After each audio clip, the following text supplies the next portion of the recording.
Guys, welcome to study tuber.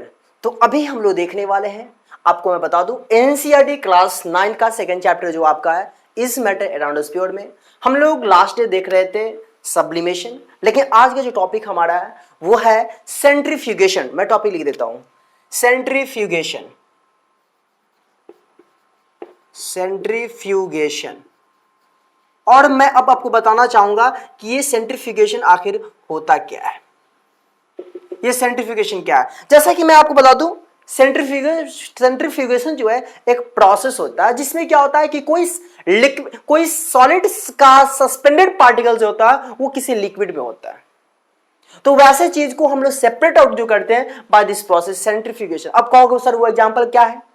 तो मैं आपको बताना चाहूंगा कि वो एग्जांपल आपको मैं बता दूं, बेहतर एग्जांपल है जो कि है क्रीम को किसी मिल्क से हम जब निकालते हैं तो इसी प्रोसेस के जरिए करते हैं। The cream is separated out from the milk by the help of centrifugation process. अब हमें देखना है कि सेंट्रीफ्यूगेशन प्रोसेस क्या है, इसमें क्या क्या टर्म आता है और मिल्क से क्रीम को हम कैसे सेपरेट आउट करते हैं। तो मैं आपको बताना यह चाहूंगा, सिंपल सी बातें पहले ओरली बता दूं, फिर उसके बाद हम इसका स्टेटमेंट लिखेंगे। होता क्या है कि ये दरअसल क्या होता है कि किसी एक ऐसा प्रोसेस होता है जिसमें किसी सेडिमेंटेशन का जो सस्पेंडेड पार्टिकल्स होता है किसी लिक्विड में, गौर में क्या कर रहा हूं, सेडिमेंटेशन का suspended particles in a liquid अगर वो मूव करता है बिल्कुल स्लोली तो ऐसे मिक्सचर को हम लोग इस प्रोसेस से करते हैं। और इस मिक्सचर को हम लोग जो इस प्रोसेस से करते हैं, इस सेंट्रीफ्यूगेशन एक जो प्रोसेस है इसमें एक दो होल्डर्स होता है, जो कि दो होल्डर्स ट्यूब का बना होता है, ट्यूब शेप का होता है, ट्यूब शेप का। और उस दो ट्यूब शेप को हम क्या करते हैं कि एक सेपरेटेड डिस्टेंस पे उसको हम लोग क्या करते हैं, उसको पकड़ के रखते हैं।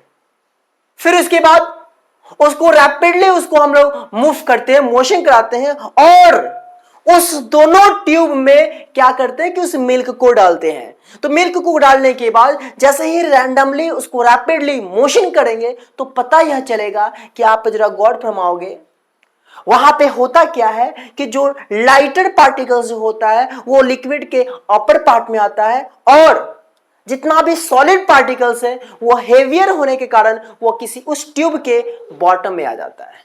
फाइनली ऐसे ही क्रीम को मिल्क से अलग किया जाता है। बात समझ में आई? नहीं आई?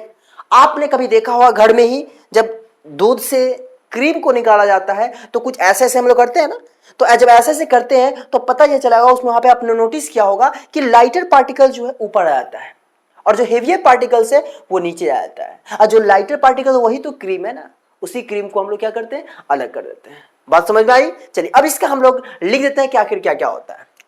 तो it is a process,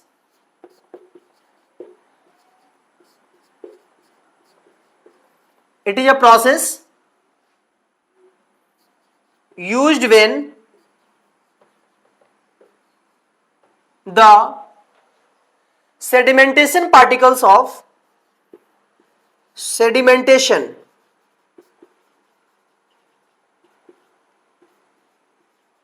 particles in liquid,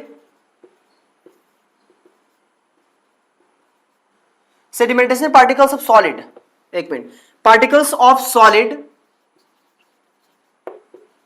in liquid move slowly, अब जरा मन में ख्याल आया होगा सर आपने यहां पे सेडिमेंटेशन प्रोसेस क्यों अप्लाई किया।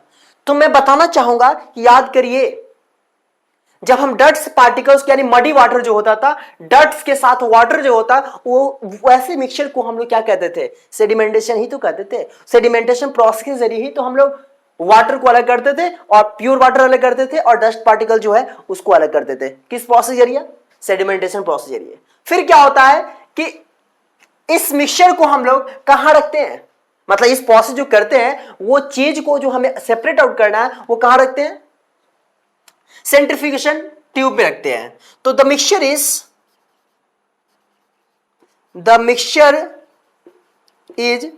Placed in centrifugation tube, centrifugation tube. अब ये सेंट्रीफ्यूगेशन ट्यूब जो होता है इसमें दो होता है। सेंट्रीफ्यूगेशन ट्यूब लिखेंगे full stop. This machine contain this machine contain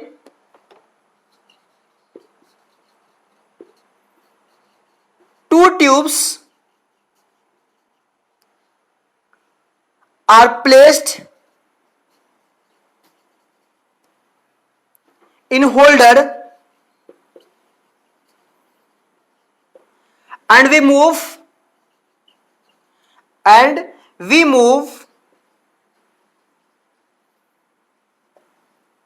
by a, क्या कहेंगे इसको, we move by a handle rapidly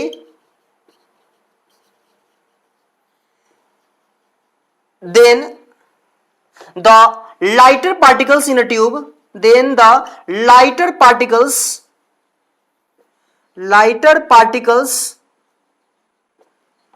in a tube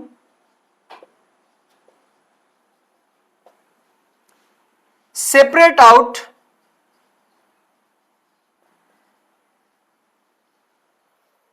on the top of the tube, at the top of the tube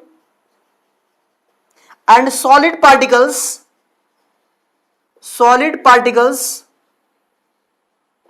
which is heavier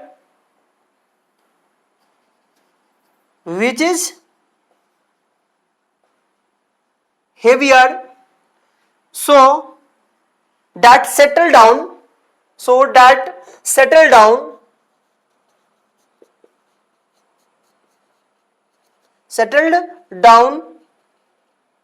at the bottom of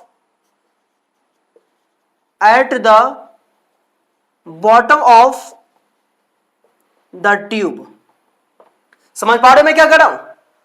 फिर से मैं बता दूं, मैंने जो बोला है वही लिखा है, सेंटेंस एक बार पढ़ देता हूं।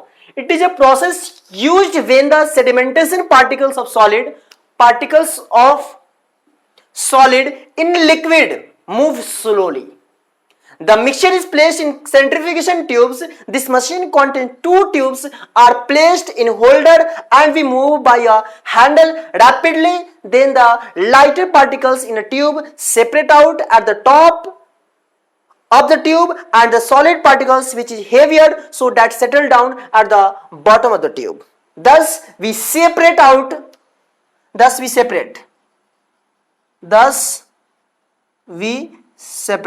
और इसका बेहतर एग्जांपल जो होगा मैं यहां लिख देता हूं। यह बेहतर एग्जांपल क्या हो जाएगा? Separation of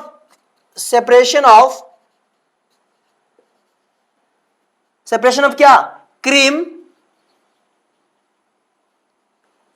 from milk. अरे सिंपल सी बात है। आप एग्जांपल, ये सब का सब एग्जांपल जो है आप बचपन में देखे होइएगा। मम्मी जब ऐसे वाला नहीं कभी देखे होंगे, क्या बोलते हैं, घर में भी छोड़ देता है, ये क्या बोलते हैं, घी जब निकाला जाता है तो कुछ ऐसे क्या आता है तो लाइटर पार्टिकल्स ऊपर जाता है। जैसे ही हम लोग रोक देते हैं जो हैंडल से, या जैसे मूव कराना जैसे ही रोकते हैं पता यह चलता है कि लाइटर पार्टिकल्स ऊपर आता है और हेवी पार्टिकल्स जो होता है उस कंटेनर के बॉटम में आता है। इस तरीके से क्रीम को जो होता है मिल्क से हम लोग इसी प्रोसेस के जरिए ऐसे ही अलग करते हैं। तो उम्मीद है बातें क्लियर है। चलिए, तो मैंने फाइनली बोर्ड को रब करके एक नया टॉपिक आपके बोर्ड पे मैंने लिख दिया है जिसका नाम है डिस्टिलेशन। और ये डिस्टिलेशन प्रोसेस क्या होता है, कहां पे यूज करते हैं, इसका कैसा फिगर होगा और किस टाइप ऑफ मिक्सचर को हम लोग सेपरेट करते हैं, ये सारी बातें मैं बताऊंगा। तो मैं आपको बताना ये चाहूंगा कि डिस्टिलेशन एक प्रोसेस जो होता है दरअसल सॉलिड लिक्विड मिक्सचर के लिए हम लोग इस्तेमाल करते हैं। और वो सॉलिड लिक्विड मिक्सचर आपका होमोजेनियस मिक्सचर भी हो सकता है या हेटेरोजेनियस मिक्सचर भी हो सकता है। लेकिन हाँ, इसमें बातें यह हमेशा याद रखिएगा कि इसमें ये टेम्परेचर जो होना चाहिए वो 25 डिग्री सेल्सियस के रेंज में होना चाहिए, तभी हम वो डिस्टिलेशन प्रोसेस का इस्तेमाल कर सकते हैं। कितना टेम्परेचर होना चाहिए? 25 डिग्री सेल्सियस। मैं यहां पर लेता हूं 25 डिग्री सेल्सियस टेम्परेचर जो होना चाहिए, इसके अकॉर्डिंगली अगर कोई मिक्सचर है तो आप इस प्रोसेस से अलग कर सकते हो। मतलब कहने का मतलब हमारा यह है कि किस टाइप का मिक्सचर होना चाहिए, वो मिक्सचर होना चाहिए सॉलिड लिक्विड मिक्सचर। कैसा मिक्सचर होना चाहिए? Solid liquid. और वो सॉलिड लिक्विड कैसा होना चाहिए? होमोजीनियस भी हो सकता है और हेट्रोजीनियस भी हो सकता है। वो किसी भी टाइप का मिक्सचर हो सकता है, होमोजीनियस भी हो सकता है, हेट्रोजीनियस मिक्सचर भी हो सकता है। अब मैं बताना ये चाहूंगा कि दरअसल क्या होता है कि इसमें हम लोग डिस्टिलेशन प्रोसेस का इस्तेमाल करते हैं। और बताना ये चाहूंगा कि आपने कभी देखा होगा क्या होता है कि सॉल्ट, सी वाटर में सॉल्ट होता है ना भाई, तो सी वाटर से जो सॉल्ट को हम लोग अलग करते हैं वो कौन सा प्रोसेस करते हैं? इवेपोरेशन। लेकिन मैं यह भी बताऊंगा कि सॉल्ट और वाटर का अगर मिक्सचर है, if we have the mixture of salt and water, then we can separate out by the help of this distillation process. आप वो कर सकते हो, सॉल्ट और वाटर का अगर मिक्सचर है तो आप अलग इससे कर सकते हो। मैं एग्जांपल क्या बोला? सॉल्ट और वाटर यहां पर ले लेता हूं। इस प्रोसेस में कैसा? Salt plus water. इस ऐसे मिक्सचर को हम लोग इस प्रोसेस से अलग कर सकते हैं। अब इसमें होता क्या है तो बताना ये चाहूंगा क्या कि जैसे कि मैंने लिखा है कि in this process a liquid is heated to boiling and the vapour is produced और condensed to get back the liquid.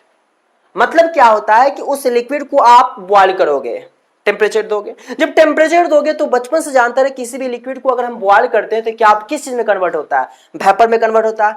और फिर अगर उस वेपर को हम कंडेंस्ड करके अगर लिक्विड प्रोसेस में, लिक्विड स्टेट में अगर ले आते हैं तो ऐसे प्रोसेस को हम लोग डिस्टिलेशन कहते हैं। आपने कभी देखा होगा कंडेंसेशन डिस्टिलेशन सुना होगा। कंडेंसेशन डिस्टिलेशन जो दरअसल होता है क्या, जैसे मान लो ना बारिश हो रही है, इवेपोरेशन, इवेपोरेट हुआ पानी, सन का रेज जिस पर पड़ेगा लिक्विड पे वो इवेपोरेट होगा। इवेपोरेट होने के बाद क्या होगा?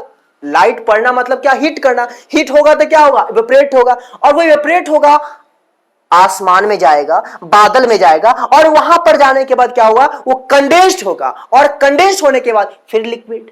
वही तो मैं यहां बता रहा हूं ना कि लिक्विड को बॉयल करना है, बॉयल करेंगे तो क्या होगा? वेपर में कन्वर्ट होगा। और उस वेपर को यदि हम कंडेंस्ड करके फिर लिक्विड में ले आते हैं तो ऐसे प्रोसेस को हम लोग डिस्टिलेशन कहते हैं। कंडेंसेशन भी कह सकते हो, डिस्टिलेशन भी कह सकते हो, क्योंकि कंडेंसेशन प्रोसेस के जरिए होता है, लिक्विड को फिर लिक्विड में ले आते हैं, है ना। बारिश वाला बात जो होता है कंडेंसेशन प्रोसेस होता है। और अब हमें जानना है कि डिस्टिलेशन प्रोसेस में आखिर क्या क्या होता है। तो आप ये फिगर को देख पा रहे हो, मैंने ऑलरेडी पहले इसलिए बना दिया क्योंकि इस बनाने में वक्त लगता, पता चलता है वीडियो बहुत लंबा हो जाता, इसलिए मैंने पहले ही ये फिगर बना दिया।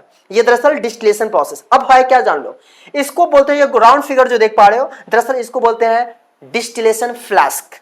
Distillation flask. इसमें हमने क्या किया है कि सॉल्ट प्लस वाटर का मिक्सचर ले लिया है, ठीक है। सॉल्ट प्लस वाटर का मिक्सचर लिया, और साथ ही और बताना चाहूंगा, आप देख सकते हो इसमें हमने एक थर्मोमीटर भी लगा दिया है और इसको इससे कनेक्ट कर दे।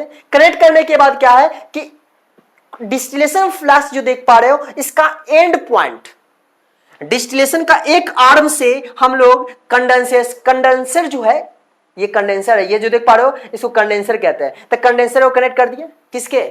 डिस्टिलेशन फ्लास्क जो देख रहे हो इसका एक आर्म आपका राइट वाला ये है ना, तो इस आर्म को हम किससे कनेक्ट कर दिए?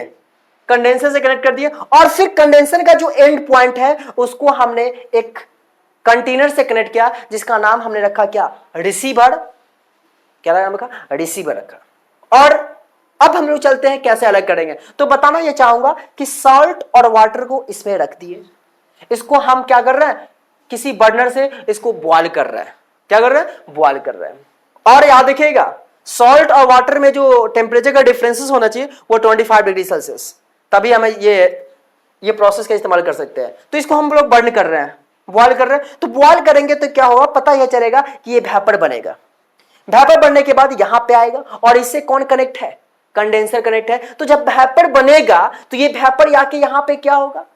कंडेंसर में आके कंडेंस होगा। और जब कंडेंस का मतलब क्या होता है कि लिक्विड पार्टिकल जो वेपर बना है तो वेपर का पार्टिकल्स आपस में क्या होगा? एक साथ आएगा, ज्वाइन होगा, पास में करीब आएगा। और जब करीब आएगा तो कंडेंसर यहां पे आ गया। और उस कंडेंसर को हमने किससे कनेक्ट किया है? रिसीवर से। और कंडेंसर का मतलब क्या हुआ? लिक्विड में आना। वेपर को कंडेंस करोगे तो लिक्विड होगा, लिक्विड होना। और यह लिक्विड हमें कहां आ जाएगा? इस रिसीवर में हमारे पास कलेक्ट हो जाएगा। तो फाइनली इस तरीके से हम लोग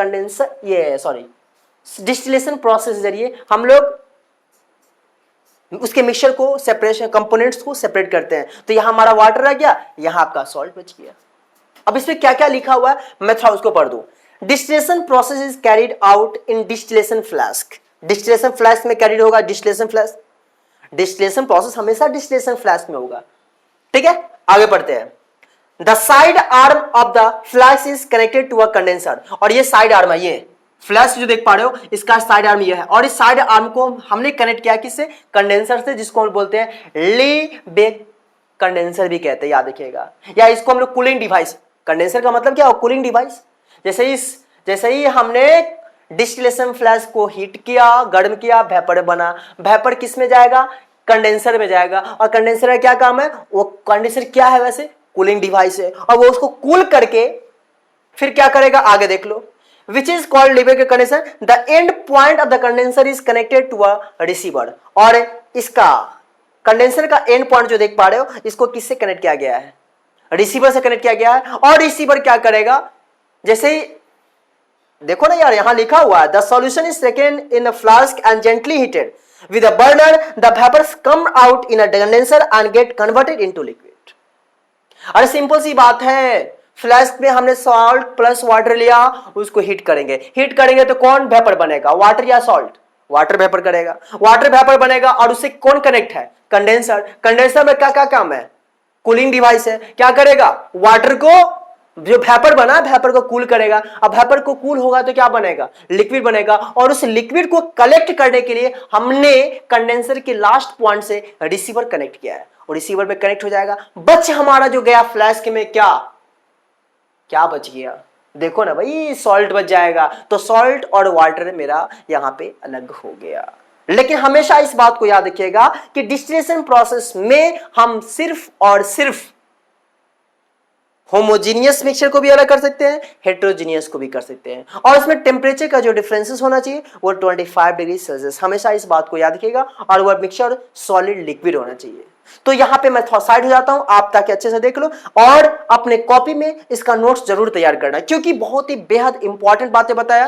और कोशिश करिएगा कि हर बातें जब गुरुजी बताएं, सर बताएं, तो उसको समझने की कोशिश करिए, कॉपी में नोट डाउन करिए। क्योंकि आपका जब कॉपी फेयर हो जाएगा तो फाइनली जब एग्जाम का वक्त होगा तो उसमें आप एक बार देखोगे, समझ में आ जाएगी। अरे यार, वो भी रिकॉर्डेड वीडियो है। कभी भी आप यूट्यूब पर स्टडी ट्यूबर सर्च करोगे या सरफेस सर्च करोगे, मेरा चैनल आ जाएगा, मेरा वीडियो सारा का सारा आ जाएगा। आराम से प्लेलिस्ट बना होगा, उसमें आसानी से देख सकते हो। तो फाइनली हमने यहां पे आपको दो प्रोसेस बताया, एक डिस्टिलेशन प्रोसेस बताया और एक इससे पहले हम लोगों ने पढ़ा था, जो आपको याद होगा क्या पढ़े थे, आपने देखा है वैसे। चलिए ठीक है, तो उम्मीद है आपको वीडियो बेहद पसंद आया। अगर पसंद आया तो प्लीज वीडियो को लाइक करिए, दोस्तों को भी शेयर करिए। साथ ही चैनल पर नए हैं तो सब्सक्राइब कर बेल आइकन को प्रेस कर दिए। तो आज के लिए इतना ही। Thank you for watching this video.